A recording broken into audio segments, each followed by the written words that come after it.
Hop là. Donc voilà, donc je vais vous présenter un projet qu'on a eu d'éco-conception d'un produit alimentaire à base de babeur et de févrole.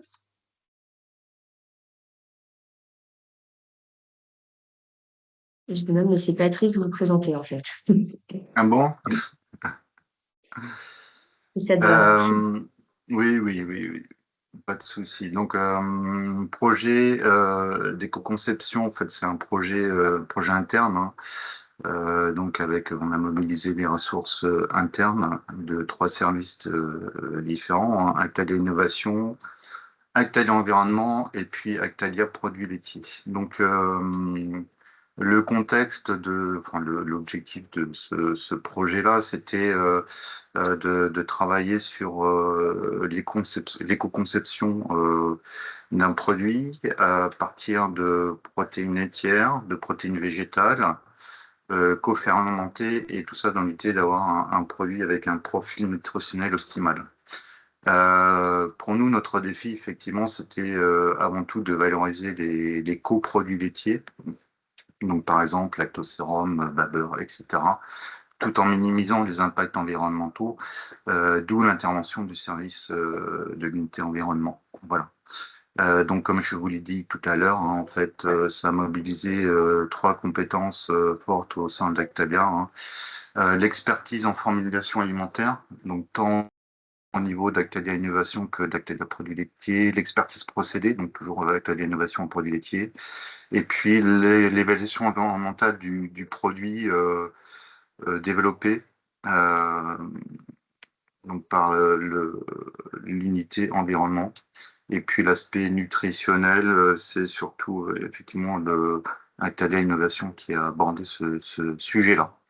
Voilà. Donc, bon, voilà. Donc ça, c'est la démarche, hein, d'innovation que l'on peut mettre en place systématiquement pour le développement d'un nouveau produit, hein.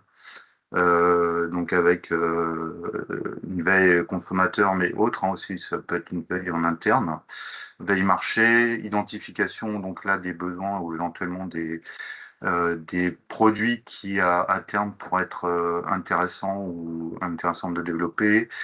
Ensuite, donc c'est là où, en fait on va dire on a commencé à mettre un petit peu les mains dans le cambouis, entre guillemets, par la réalisation de pré-tests, de formulation, pour obtenir un produit acceptable, suivi de caractérisation, test consommateur pour évaluer la perception du consommateur vis-à-vis par exemple, de ce type de produit. Et puis également, donc, au bout du bout, donc, test de vieillissement, c'est-à-dire comment se comporte le produit au cours du vieillissement. Est-ce qu'on maintient toutes les qualités sensorielles, qualité nutritionnelle, qualité microbiologique, plus l'évaluation effectivement environnementale du produit, de la production des matières premières jusqu'à la fin de vie du produit. Voilà. Et puis si besoin, bah, en fonction des résultats obtenus, des phases d'optimisation du produit.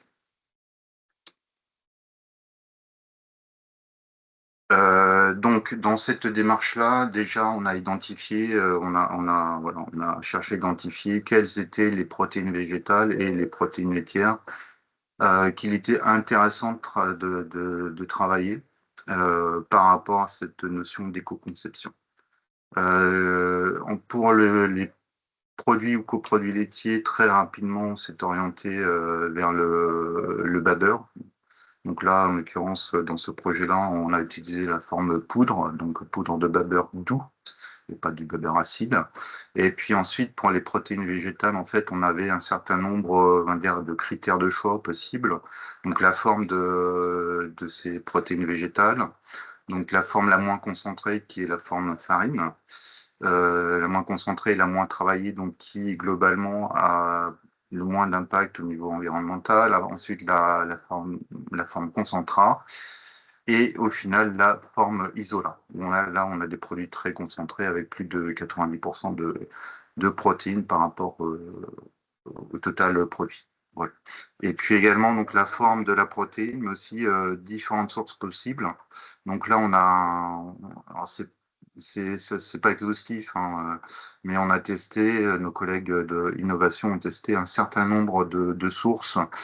Alors j'ai écrit tout petit, tellement petit que je n'arrive même plus à lire sur mon diaporama. Donc on avait par exemple des isolates de soja qui jusqu'à présent pouvaient être la référence, mais on est allé voir d'autres formes un peu plus, on va dire, novatrices ou nouvelles, par exemple la farine de châtaigne, la farine de chanvre, la farine de millet, voilà, tout un ensemble de produits comme ça.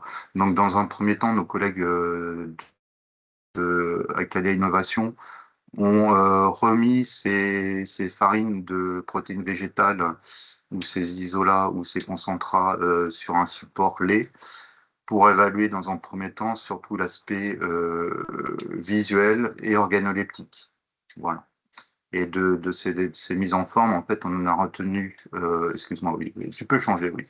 On en a retenu un certain nombre qui étaient, donc pour les mettre en œuvre avec les poudres de Baber, qui étaient la farine de Dresch, la farine de Févrole, le concentrat de pois thermisé, concentrat de lentilles rouges et concentrat de pois chiches. Tout ça parce qu'effectivement, ces farines donnaient des qualités, on va dire, une acceptabilité sensorielle qui était bien. Donc pour chacun de ces formes de protéines végétales, hein, vous avez en face la teneur en protéines de la forme du mise en œuvre, avec bah oui, des concentrats de pois thermisés, on avait plus de 60% de protéines dans la farine ou dans le concentrat, pardon. Et pour les moins, en fait, par exemple, pour la farine de Péperole, on avait 20% ou la farine de Dresch blonde, 20% également. Donc ces ingrédients-là, on les a, ingrédients de protéines végétales, on les a associés avec des ingrédients, l'ingrédient poudre de Baber qui lui était à 30% de protéines. Et donc on a fait un premier, on va dire un premier round, un premier test, et vraiment en fait sur, on va dire sur un produit, sur une ligne pilote, quasi industrielle, avec comme critère de formulation. Donc c'était une boisson lacto-fermentée qui devait contenir au total 4% de protéines,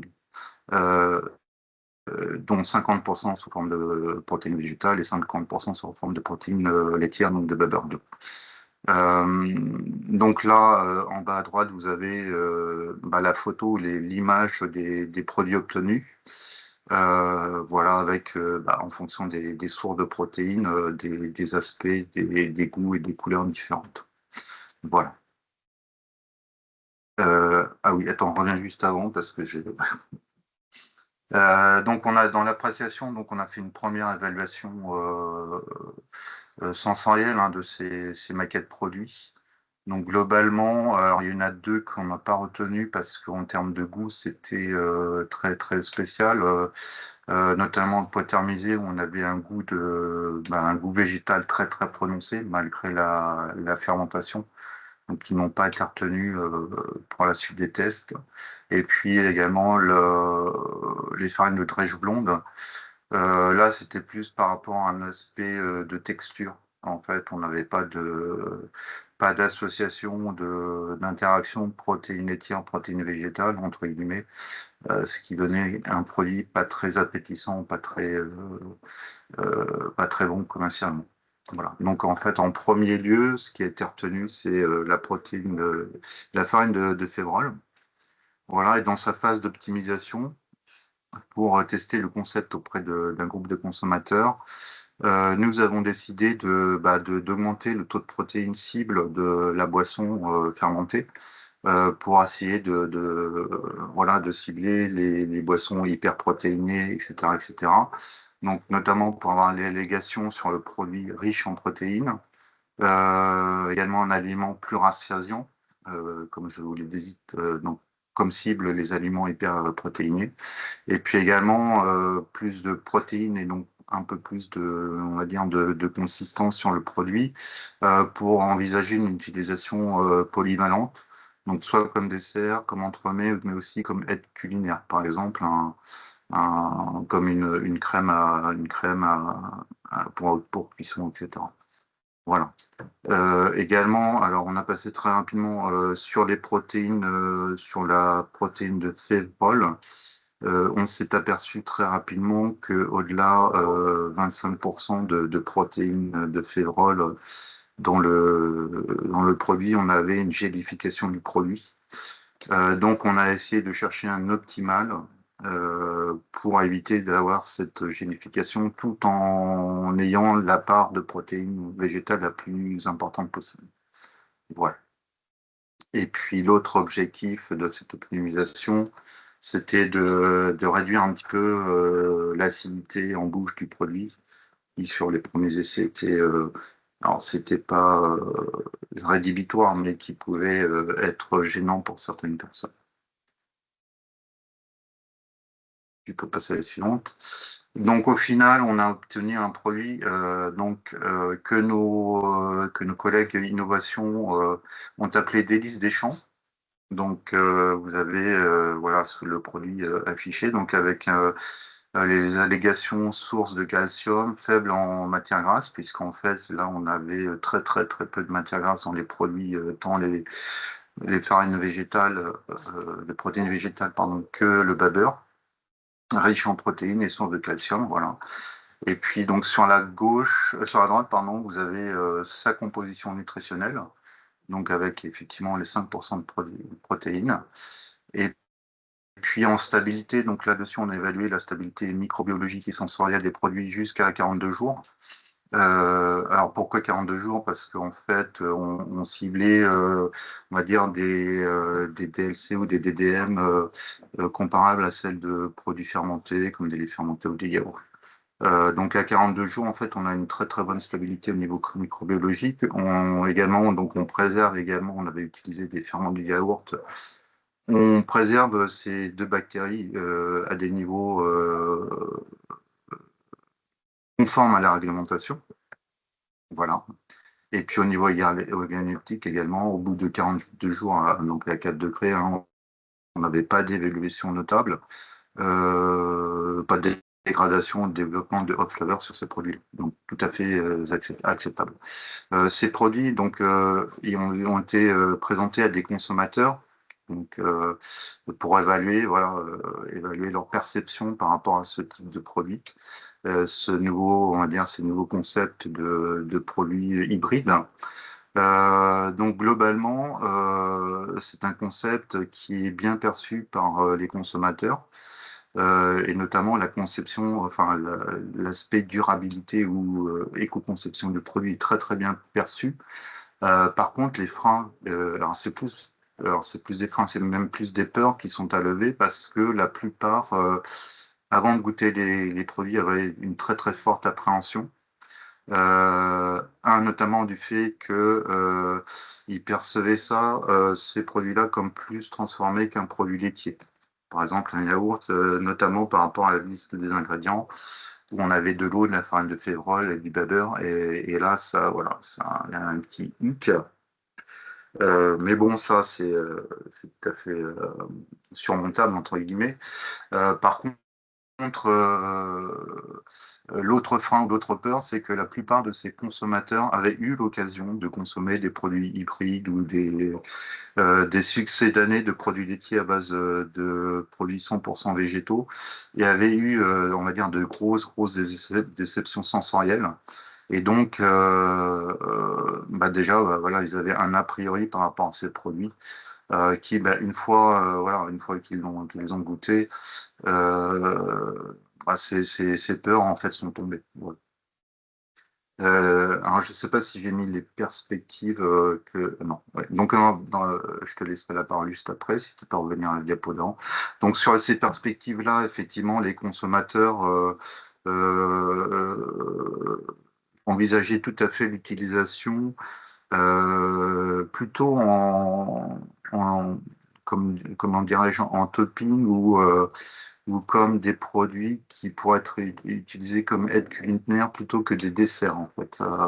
Donc, c'est une des voies, on va dire, d'optimisation, d'orientation du produit plutôt que comme un dessert lacté où voilà, c'est pas vraiment, je ne percevais pas ou ce projet n'était pas en utilisation de dessert lacté, mais plutôt en topping ou, pour comme aide culinaire à mettre dans des plats, des choses comme ça. Voilà. Donc ensuite, on est rentré dans une phase où l'éco-conception de la recette. Donc la première chose qu'on a fait, nous, c'est de faire une ACV de ce produit Délices des Champs. Et en fait, ici, vous voyez le pourcentage, enfin la répartition des impacts du Délices des Champs en fonction des postes. Et donc effectivement, sans surprise, la majorité l'impact, donc 84,9% de l'impact environnemental du délice des champs, provient de la matière première poudre de babeur. Et ensuite, les autres postes d'impact, c'est le process de fabrication de cette poudre de babeur, le process de fabrication du yaourt, et ensuite, on va être sur la matière première de la farine de févrole avec 1,7% des impacts, et ensuite les transports et l'eau en tant qu'ingrédient dans la recette. Donc, cette première ACV, ça va nous permettre tout de suite de voir, de définir de manière rapide, quels sont les lieux sur lesquels on peut éco-concevoir. Donc, le premier lieu, c'est de pouvoir éco-concevoir sur la poudre de babeur en tant que matière première. Donc, est-ce qu'on peut utiliser un autre produit que du vapeur pour cette recette? Alors, en l'occurrence, la demande du client était d'utiliser de la poudre de babeur, donc on est resté sur sur cet ingrédient-là. Et du coup, après, on peut aussi aller éco-concevoir les autres postes d'impact, donc par exemple la poudre de babeur en tant que process ou le process yaourt. Donc, ce que je disais, c'est que euh, la matière première du babeur, on restait sur du babeur parce que c'était la demande client. En revanche, on a pu aller explorer différents types de matières premières pour le babeur. Donc, le babeur sous différentes formes, sous de la forme liquide, concentrée ou poudre. Donc, on a réadapté les recettes en fonction de si on utilisait un babeur poudre, liquide ou concentré, sachant que quand on veut utiliser du vapeur liquide, on est obligé d'introduire un petit peu de babeur à l'état poudre parce que sinon on introduit trop d'eau dans le produit. Et donc voilà ce qu'on obtient. Donc à droite vous avez les différents scores uniques, donc les différents impacts environnementaux des process. En violet, si on utilise un process de babeur liquide où on introduit un peu de poudre. En bleu, le process poudre initialement utilisé. Et en orange, un process on prend du babeur qu'on concentre en fait, mais on va pas jusqu'au séchage. Et on peut soit le concentrer par ultrafiltration, c'est le orange foncé, soit le concentrer par évaporation sous vide, le orange plus clair. Et donc, effectivement, on se rend compte que utiliser un babeur concentré par ultrafiltration permet de diminuer la part d'impact du process. En dessous, le graphe d'en dessous, je vous mets la comparaison des recettes. Il y a effectivement une diminution de l'impact donc en utilisant un vapeur concentré par ultrafiltration, ce qui n'est pas énorme à l'échelle de la recette parce qu'effectivement la majorité de l'impact était sur le vapeur en lui-même. Donc on est à 125 micropoints pour une recette utilisant du vapeur concentré contre 129 micropoints de score unique pour le babeur poudre initialement utilisé. Donc effectivement, utiliser du babeur concentré, c'est ce qui est de moins impactant, mais ce qui est de plus pratique pour l'entreprise qui va fabriquer ce produit, c'est quand même d'utiliser du babeur en poudre. Voilà pour ce qui est de l'éco-conception de la recette. Ouais, ça, je viens rapidement dessus. C'est en fait pour les 16 catégories d'impact. Regardez en ACV, on a regardé différence entre le beurre concentré, donc en orange, et le beurre poudre. Et en fait, on regarde quand il y a NS, c'est que les différences ne sont pas significatives. Et quand il y a des petites étoiles, c'est que effectivement, c'est significatif. Donc, il y a trois catégories d'impact sur lesquelles la différence est significative. Donc, ionizing radiation, ozone depletion et resource use fossile, sachant que ozone depletion représente moins de 1% du score unique. Donc, du coup, quand on se contente vraiment de regarder les catégories d'impact, enfin, les significativement impactantes et les plus impactantes, on reste sur ionizing radiation et resource use. Et effectivement, quand on utilise du vapeur concentré par ultrafiltration, en fait, on utilise moins d'énergie type gaz naturel et du coup, on va effectivement baisser la part des impacts de resource use. Et on va aussi utiliser moins d'électricité et du coup, on va baisser l'indicateur ionizing radiation parce qu'en fait, en France, on utilise un mix électricité basé sur le nucléaire qui a un impact sur les radiations ionisantes. Voilà un peu ce qu'on peut dire rapidement sur l'éco-conception de la recette. Ensuite, on a choisi de positionner ce produit d'un point de vue environnemental avec des produits similaires.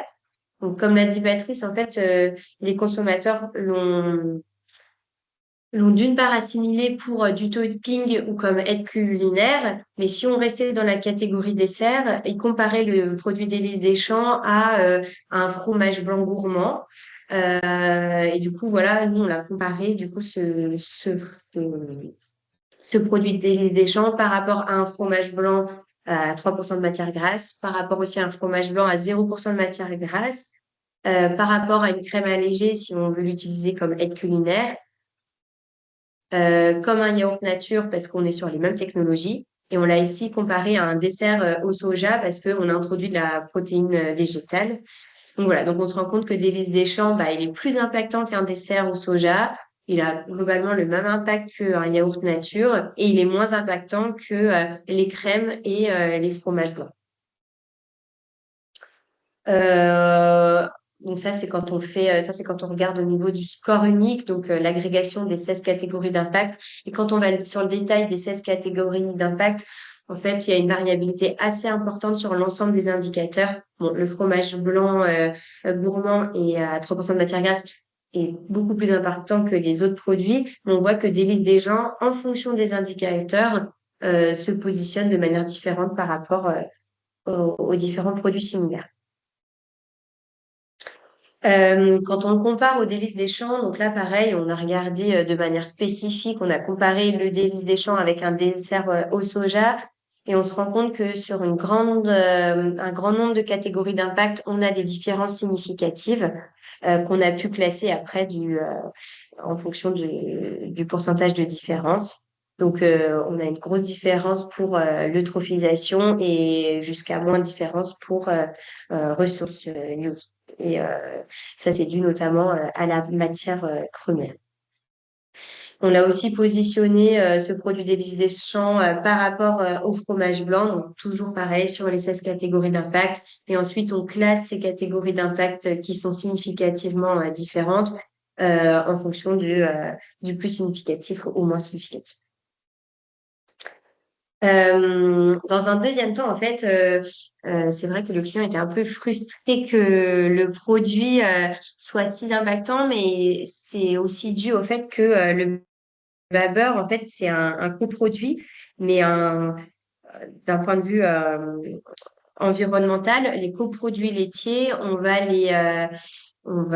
faire une approche, enfin une allocation matière sèche. Ça veut dire que quand on fabrique un beurre, il y a un certain pourcentage de l'impact qui est associé au beurre et son coproduit, il y a un certain pourcentage de l'impact qui est associé à son coproduit. Et ça va être en fonction de l'extrait sec de ce coproduit. Maintenant, si on applique une allocation économique, c'est-à-dire une allocation basée sur les prix des coproduits, il s'avère que le prix du beurre est beaucoup moins important que le prix enfin, que le prix du beurre est moins impactant que le prix du beurre et du coup l'allocation économique va favoriser en fait le coproduit beurre. Donc ici, on s'est basé sur des données de prix issues du CNIEL et de France Agrimaire. Donc le résultat, c'est vrai que comme le beurre, c'est un produit qui est peu valorisé économiquement, l'allocation économique va favoriser le délice des champs. Mais donc ça, c'était une demande du client d'aller explorer cette approche économique. Mais normalement, pour ce qui est des produits laitiers, on est censé utiliser une allocation matière sèche. Et sachant que l'allocation économique est utilisée pour l'ensemble des autres produits agroalimentaires. Voilà. Et effectivement, quand on utilise cette allocation économique, on se rend compte que Délices des Champs va avoir un impact moindre que le dessert au soja. Ensuite, on a voulu faire une approche nutritionnelle. Donc, pour l'ensemble des produits, on a regardé le pourcentage de protéines par kilogramme de produit et aussi le score DIAS. Donc, en fait, le score DIAS, ça représente la qualité de la protéine. En fait, ça tient compte de la composition en acides aminés indispensables et aussi de leur digestibilité. Et donc ensuite, on a ramené l'impact des produits euh, au gramme de protéines fois son score DIAS. Et quand on fait cette approche nutritionnelle, donc là, on va regarder les impacts non plus par kilogramme de produits finis, mais par gramme de protéines disponibles, donc avec un score DIAS. Et effectivement, on se rend compte qu'en approche nutritionnelle, l'impact du produit d'élite des champs va se rapprocher de celui du yaourt et du fromage blanc parce qu'il va contenir moins de protéines, mais il reste plus élevé que le dessert soja Agribalis. Alors, je fais juste un petit point d'intention sur le fait que le choix d'unité fonctionnelle nutritionnelle n'a de sens que quand quand c'est vraiment un objectif affiché de répondre à une fonction nutritionnelle précise. Ici, par exemple, ce serait d'apporter au consommateur X% ou X grammes de protéines.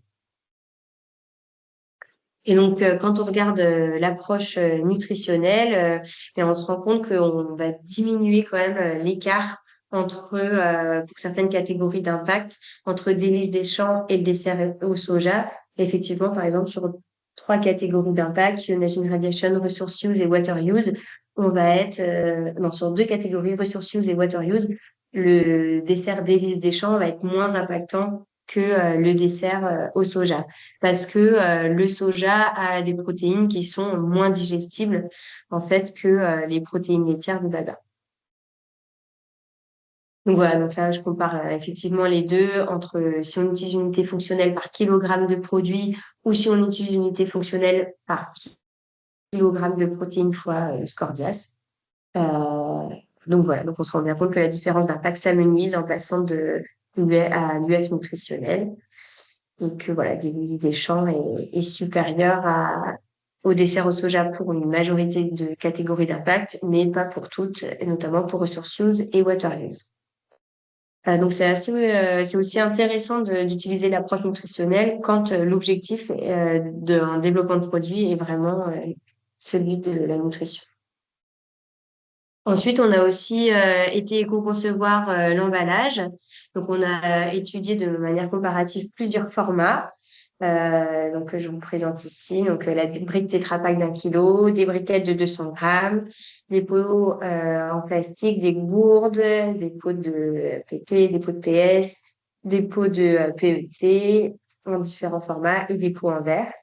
Et qu'est-ce qu'on peut comprendre de ce graphique? C'est que la brique d'1 kilo Tetra Pak va réduire l'impact de l'emballage de 60% par rapport à la briquette, mais la briquette de 200 millilitres semble quand même la plus adaptée à la consommation et réduit notamment le gaspillage. Donc après avoir éco-conçu l'emballage, on a fait aussi une approche cycle de vie de ce produit Délices des champs où on va regarder la répartition de l'impact tout au long du cycle de vie. Donc effectivement, il y a 61% de l'impact qui vient sur la production agricole, 9% qui vient de la transformation, 15% qui va aller sur l'emballage, 7% sur la distribution, 7% au niveau du supermarché et enfin 1% au niveau du consommateur. Donc, pour conclure et pour approcher quelques recommandations, même si le babeur, enfin, bien que le babeur ne soit pas dépourvu d'impacts environnementaux, ce coproduit est moins impactant que le lait, ça c'est important de le dire. Donc, il y a un intérêt à utiliser du babeur plutôt que du lait dans une recette. En revanche, la majorité de l'impact provient quand même de la matière première laitière et c'est le plus gros levier qui permettrait de diminuer, serait de diminuer la part du babeur dans la recette et de pouvoir privilégier des protéines végétales. Ensuite, quand on regarde le choix de l'allocation et de l'unité fonctionnelle, on se rend compte que ça influence de manière importante les résultats. Voilà, mais en rappelant que le choix de l'unité fonctionnelle nutritionnelle n'a de sens que quand l'objectif affiché d'un produit est de répondre à une fonction nutritionnelle précise. Et ensuite, nos recommandations, d'après les scénarios étudiés, c'est plutôt d'aller emballer ce produit en briquette de 200 millilitres parce que c'est la plus adaptée au produit, parce que ça évite le gaspillage, même si la brique de 1 kg permet de réduire le score unique.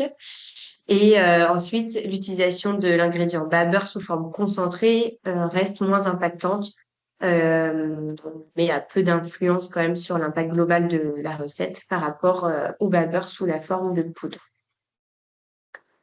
Donc voilà un peu ce qu'on a pu étudier à travers ce projet.